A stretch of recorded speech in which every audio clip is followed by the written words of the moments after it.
on va ouvrir le Karcher. Donc c'est il vous faut un tournevis avec du torx et du 15. Il y a une vis ici, une vis là, une vis ici, une vis là. Ensuite il doit y avoir, il y a une vis juste là derrière ici et une autre de l'autre côté là. Donc on va enlever les vis avec le tournevis torx, c'est du 15 comme je disais. Une fois que toutes les vis sont enlevées, on dévisse tout, hop, on va enlever le couvercle. Allez, c'est parti. Pour enlever les deux vis qu'il y a ici et là, apparemment il n'y a que 6 vis, il faut enlever les roues. Ah non, il y a même deux autres vis là, vous voyez, je vais juste aller voir. Il y a au total 6, 7 et 8 vis, donc il faut enlever les roues. Pour enlever les roues, vous prenez un tournevis, plat, et vous devez enlever le petit cache qui vient, vous voyez, la roue vient comme ça, et vous devez enlever ce cache là, le cache qui est ici là. Donc avec un tournevis plat, en fait avec un tournevis plat,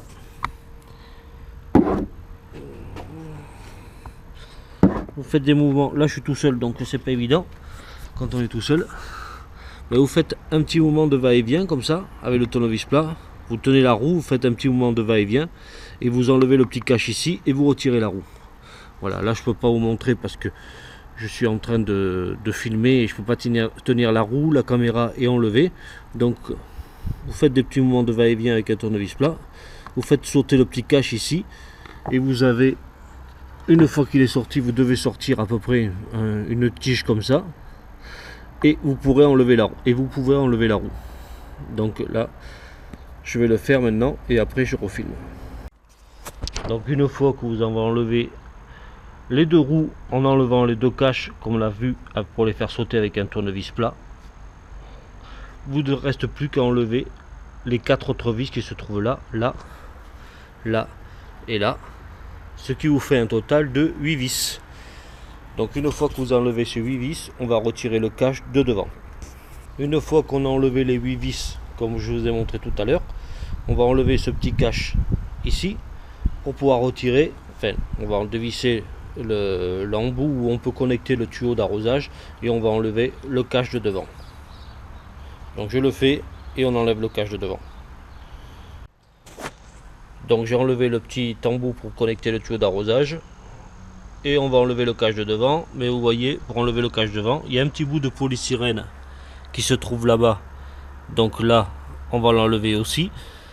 Ensuite, il y a le tuyau électrique qui est connecté juste par ici, là. Vous le voyez d'ici, on le voit.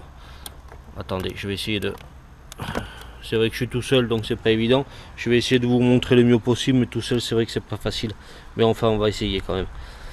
Donc le petit polystyrène ici, on va l'enlever. Hop, vous voyez, hop, c'est tombé. Là, ici, la connexion électrique. Il n'y aura plus qu'à le retirer en le tirant comme ceci. Et ensuite en enlevant ce petit tuyau, le tuyau ici et le tuyau là.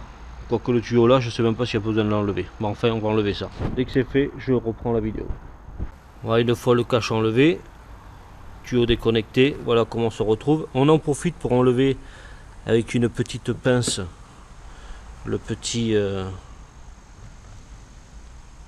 je sais plus comment ça s'appelle, petit filtre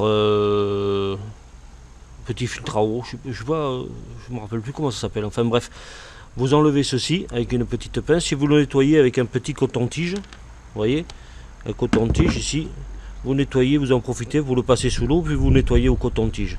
Voilà, ça c'est un petit plus, ça ne fait pas de mal. Donc voilà. Donc une fois que j'ai ouvert le tout, j'ai rebranché le tuyau d'arrosage après avoir nettoyé le petit filtre et j'ai rebranché la lance du Karcher juste là, tuyau d'arrosage et la lance du Karcher, et j'ai tourné la petite molette qui est ici, marche arrêt. Vous voyez, là ça s'est enclenché parce que j'ai appuyé sur la lance du Karcher. Vous voyez, ça lance et ça marche. Mais le problème c'est qu'il y a une fuite. Vous voyez, on voit l'eau qui coule ici. Il y a une fuite. Donc la fuite doit venir, bah écoutez, je vais essayer de localiser la fuite. Alors le Karcher ne se lançait pas tout à l'heure, donc ça vient pas du condensateur, parce que le condensateur lui, il fonctionne, mais ça vient d'un matériau qui se trouve, un matériau qui doit se trouver par ici. Alors je vais regarder sur internet, voir un petit peu ce qui se dit, et voir à peu près où localiser cette fuite et changer la pièce qui en l'occurrence fuit. Donc une fois que c'est fait, que j'ai localisé où est la pièce fuit, je refais une vidéo pour vous dire quelle pièce changer si jamais ça vous arrive.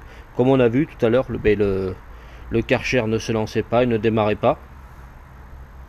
Mais là, en démontant les pièces et en reconnectant l'eau et la lance, et en appuyant sur la lance, tout en tournant le petit bitonio ici qui fait le marche-arrêt, là le Karcher se lance,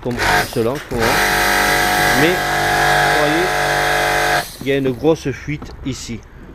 Donc, si jamais ça vous arrive, comme tout à l'heure, j'ai vu tout à l'heure on ne pouvait pas démarrer le Karcher, mais j'avais branché le tuyau d'eau et la lance et j'avais tourné juste le petit bitonio ici pour le marche-arrêt, mais j'avais pas appuyé sur la lance. Donc vous appuyez sur la lance et si vous voyez de l'eau couler par terre, donc là il y a un souci, faut ouvrir et changer la pièce. En l'occurrence, on va le voir après, la pièce qu'il faut changer. Je vais vous dire exactement ce qu'il faudra changer après. Moi c'est la première fois que ça m'arrive, donc je le fais en même temps que vous, donc je découvre comme vous, donc moi ça va me servir et vous ça vous servira aussi si ça vous arrive. Donc dès que c'est fait, je refais une vidéo et je vous dis exactement qu'est-ce qu'il faut changer. Donc apparemment la fuite viendrait d'ici, donc ça serait cette pièce, enfin apparemment vu la fuite qu'il y a, c'est certainement cette pièce là qui est défectueuse. Donc je vais démonter. Je vais enlever l'eau, la lance, débrancher l'électricité et regarder comment enlever cette pièce. Donc je pense qu'il va falloir enlever les 4 boulons comme j'avais fait et retirer cette pièce là. Je pense que ça va pas être bien compliqué à faire ça. Voilà, hop. Donc là on a localisé, j'ai localisé la fuite. Donc il me reste plus que à démonter, enlever cette pièce et regarder la référence de cette pièce pour en commander une. Voilà. Donc pour avoir accès à la pièce défectueuse, donc j'ai regardé, il faut démonter ce bloc là. Il y a 4 écrous avec une clé Allen. Je vais le démonter avec une clé Allen. Il y a 4 écrous à enlever. Et ensuite je vais enlever là il y a 2 petits clips à enlever, un clip ici comme on a vu tout à l'heure et un clip là pour enlever carrément cette pièce là et cette pièce là. Mais dans un premier temps, pour avoir accès à la pièce qui est là, qui est défectueuse, il faut que j'enlève ce bloc métallique. Donc je vais dévisser les 4 écrous. Il y en a un là, un là, un là et un là avec une clé Allen. Voilà, je dévisse et je vous montre. Donc voilà, j'ai démonté, donc j'ai enlevé les 4 écrous pour enlever le bloc qui était assemblé par les 4 écrous, et ça se présente comme ceci. Voilà. Donc la pièce qui est défectueuse, c'est celle qui est ici. Mais apparemment, je crois que ça fait qu'un seul bloc. Donc, pour avoir accès, il faut enlever le petit clip ici. Voilà, on l'enlève avec un tournevis. Moi, j'avais commencé déjà à l'enlever pour enlever cette partie-là. Donc là, on l'enlève comme ça, parce que j'ai enlevé les écrous. Ça, on l'enlève comme ça. Et ça, on l'enlève. Voilà, comme ça, on tire un peu dessus, sans trop forcer, mais juste un petit peu. Donc vous voyez, la pièce défectueuse, comme je disais, c'était celle-ci, mais ça fait qu'un seul bloc. Donc il faut que je commande cette pièce-là en un seul bloc pour pouvoir réparer la fuite que j'ai et remonter le tout comme je l'ai démonté. Donc la prochaine étape, maintenant je vais commander cette pièce-là, et la prochaine étape, je remonterai la pièce comme je l'ai démontée. Donc ça, comme je vous disais, ça vient comme ça. Ça vient par-dessus.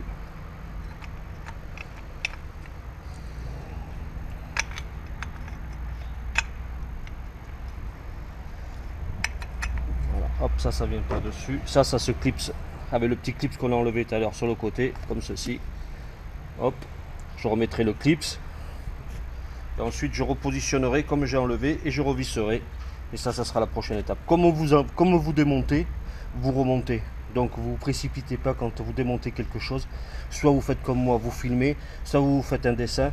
Mais il faut toujours avoir le repère pour pouvoir remonter. Parce que c'est toujours plus facile de démonter que de remonter. Donc il vaut mieux prendre son temps, démonter petit à petit, savoir ce qu'on fait.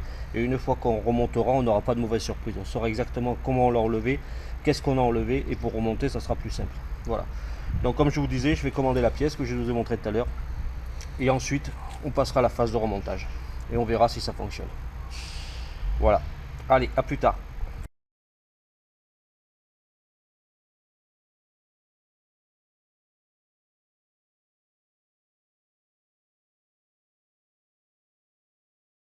Donc voilà, j'ai reçu la pièce que j'ai commandée chez Direct Repère. Je l'ai commandée hier et je l'ai reçue aujourd'hui. Vous voyez, ça a été très rapide. Donc la pièce est composée comme ceci. Il a fallu que j'enlève les 7 éléments de l'ancienne pièce défectueuse, ainsi que cet élément là, car il n'était pas compris dans la vente de la pièce. Donc vous l'avez bien compris que cet élément là va aller ici, et cet élément là, on a vu que ça s'était sorti, mais ça je vais le remettre. Hop, cet élément là ici va venir là. Donc je vais repositionner ces deux pièces et je vous montre après. Donc au remontage, je me suis aperçu que je pouvais pas emboîter cette partie là à l'intérieur, et je me suis aperçu qu'il a fallu que je récupère des pièces de l'ancienne pièce, en l'occurrence ceci, qu'il a fallu que j'enlève, que je vais remettre ici, cette pièce que je vais remettre là d'abord, ensuite je vais remettre cette pièce ici, celle-ci qui est là va venir s'emboîter à l'intérieur ici, et le petit joint qui est là va venir à l'intérieur là. Donc dans un premier temps, il faut que je remette cette pièce dans ce sens là, il faut que je la remette comme ça. Une fois qu'elle est mise, il faut que je remboîte celle-ci dedans, ici là. Celle-ci, comme je disais, va venir à l'intérieur ici, et le joint qui est là, le petit joint là, va venir à l'intérieur ici. Donc je remets tout ça et je vous montre comment c'est. Parce que la pièce qui m'a été livrée, est livrée nue. Donc il faut récupérer les éléments de l'ancienne pièce pour pouvoir tout refixer. Donc voilà, j'ai remis la pièce rouge ici. J'ai remis le cache ici avec son joint. Et à l'intérieur, la petite pièce orange qu'on a vue. Là, le joint, il va aller là. Faire attention à ne pas le perdre. Voilà. Donc maintenant, il ne me reste plus qu'à tout remettre en place. Voilà.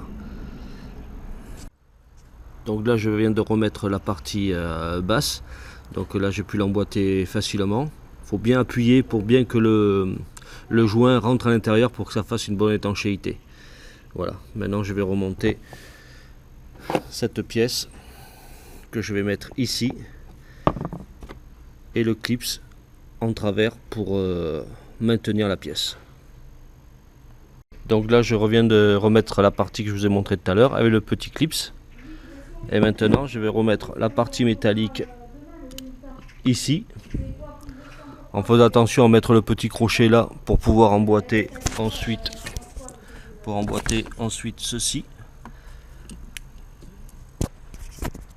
Et ensuite, je vais mettre ça dessus, mettre le cache et revisser. Voilà, je le fais, je vous montre.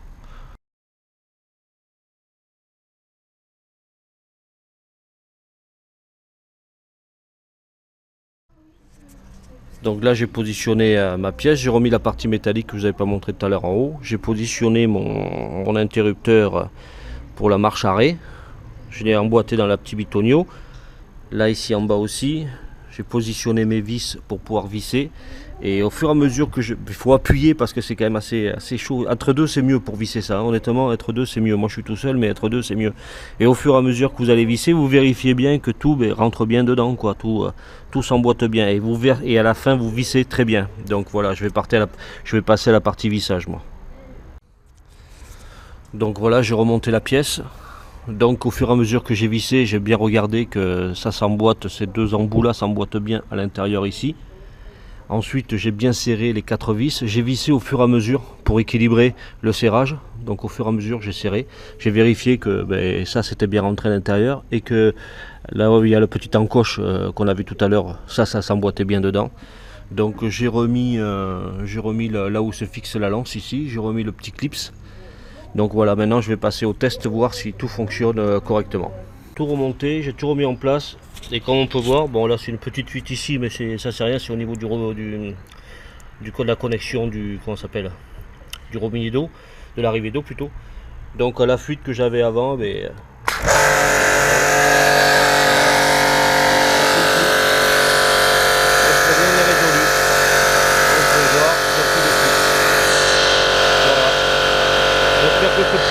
j'espère que ce petit tuto aura aidé beaucoup de personnes à réparer eux-mêmes leur Karcher. Si vous avez une fuite comme moi, vous avez vu comment résoudre le problème. Maintenant il ne me reste plus qu'à remonter, reconnecter ici, puis remettre le cache et les roues. Ça c'est pas le plus compliqué. Donc la petite fuite ici, bon, ça c'est rien, c'est la connexion, c'est pas méchant, ça c'est rien du tout. Voilà, le problème est résolu. À bientôt pour d'autres vidéos.